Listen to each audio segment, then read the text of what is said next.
Kristus.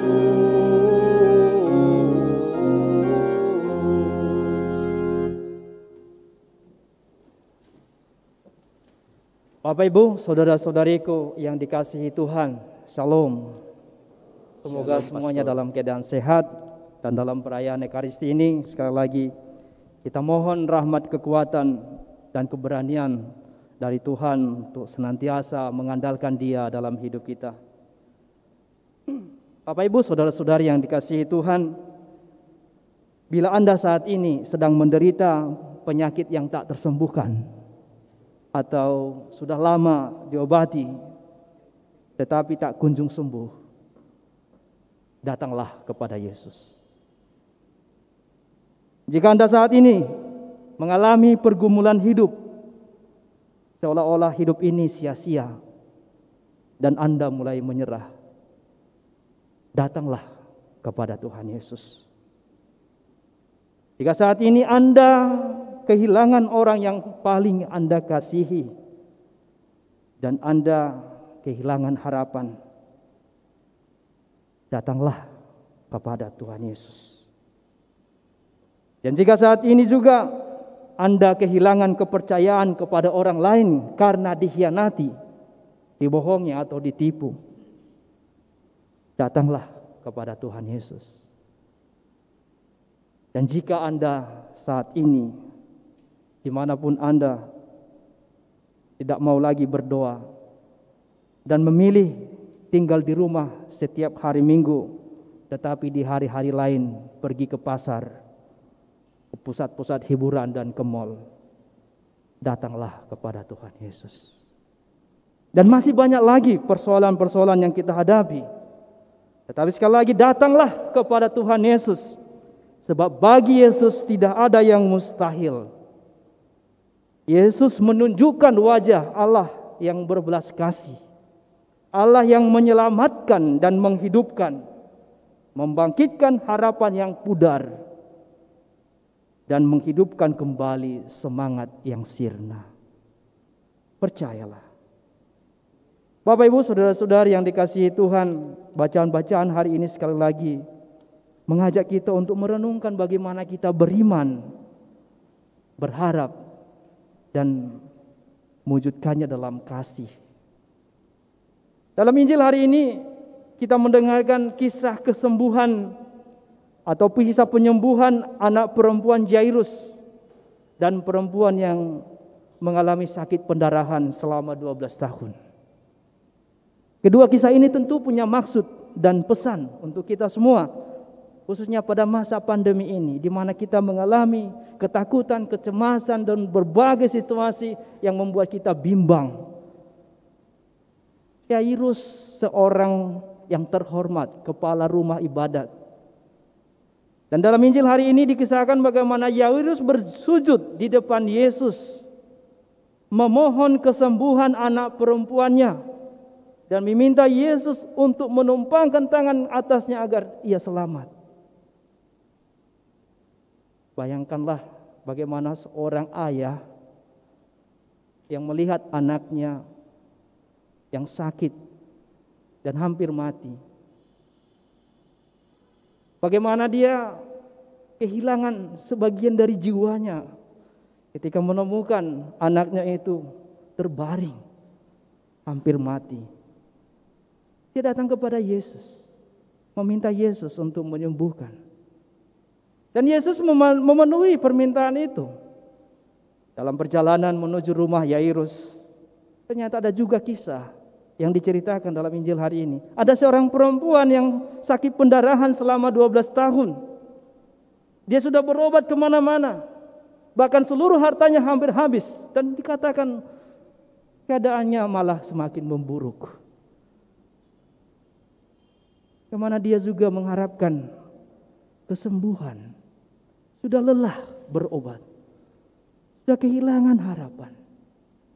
Tetapi ketika dia mendengar nama Yesus, mendengar kabar dan berita tentang Yesus, harapannya bangkit kembali.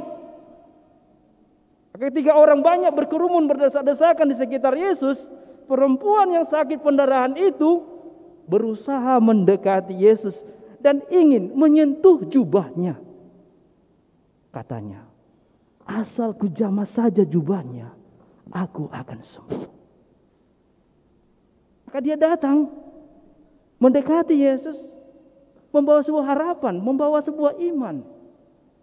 Bapak, Ibu, Saudara-saudari, ketika kita datang ke gereja ini, apakah kita dari rumah membawa sebuah iman, membawa harapan? Dengan menerima tubuh Kristus, aku akan semakin dikuatkan. Aku akan sembuh. Aku akan memiliki keberanian, sekalipun situasi menjadi sangat sulit. Demikianlah terjadi setelah dia menjamah jubah Yesus. Seketika itu juga pendarahannya berhenti. Mukjizat terjadi. Ketika kita memiliki iman, pengharapan dan harapan, dan kita mengatakan sesuatu akan apa yang terjadi pada diri kita, dan Tuhan membuat itu terjadi, itulah mukjizat. Dan pengalaman kita secara pribadi juga menunjukkan itu. Bapak, Ibu, Saudara-saudari, ketika datang ke gereja ini, ikut dalam perayaan Ekaristi ini, ada harapan, ada doa yang Bapak Ibu lantunkan kepada Tuhan.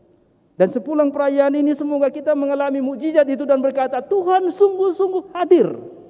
Tuhan itu nyata.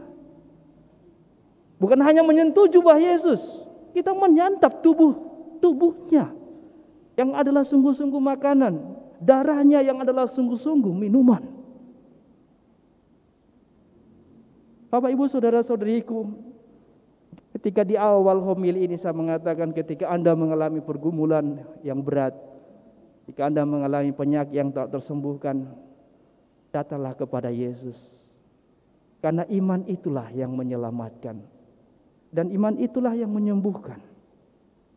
Itulah yang dialami oleh perempuan yang mengalami sakit pendarahan selama 12 tahun. Dan kemudian dalam Injil hari ini juga ketika Yesus masih berbicara, datanglah keluarga dari Yairus yang berkata, anakmu sudah mati. Tidak usah engkau menyusahkan guru. Bukankah berita semacam ini membuat harapan, membuat semangat Yairus padam? Tetapi Yesus pada saat itu juga berkata, jangan takut, percaya saja. Teruslah percaya. Sekalipun berita-berita yang kita dengarkan ini berseliweran seperti itu dan membuat kita cemas, percaya saja kepada Tuhan, maka kita akan mengalami mukjizat. Itulah dijanjikan oleh Yesus. Yesus mau menunjukkan bahwa kuasa yang ada padanya dapat mengubah yang mustahil menjadi mungkin. Sekalipun orang-orang menertawakan Yesus ketika Yesus berkata, mengapa kamu menangis? Dia tidak mati, dia hanya tidur. Orang udah jelas-jelas mereka lihat jenazahnya sebegitu itu lalu dikatakan begitu, mungkin aneh orang ini.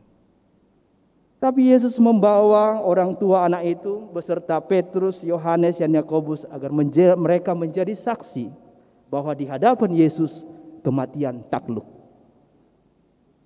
Setelah Yesus masuk ke kamar anak itu lalu berkata, Talita kum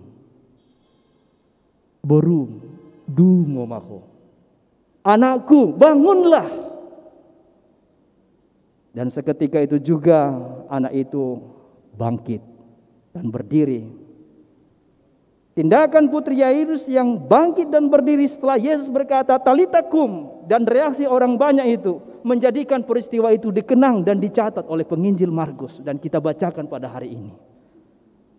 Bapak, Ibu, Saudara-saudariku yang dikasihi Tuhan, penyembuhan yang dikisahkan dalam Injil hari ini adalah tanda cinta Allah bagi manusia, bahwa Allah tidak menghendaki manusia binasa dan jatuh ke dalam maut. Dalam bacaan pertama kita dengarkan bahwa Allah tidak menciptakan maut. Ia pun tidak bergembira kalau makhluk yang hidup musnah binasa. Karena dari kitab Kejadian kita membaca, Allah menciptakan segala sesuatu baik adanya. Tetapi karena dengki setan, maka maut masuk ke dunia. Dan yang menjadi milik setan mencari maut, tetapi yang menjadi milik Allah mencari kehidupan. Maka datanglah kepada Yesus. Baginya tidak ada yang mustahil. Ketika kita meminta kepada Yesus, kita datang dengan iman. Allah menciptakan semuanya baik, sehingga iman yang kuat menjadi syarat utama untuk memperoleh keselamatan itu.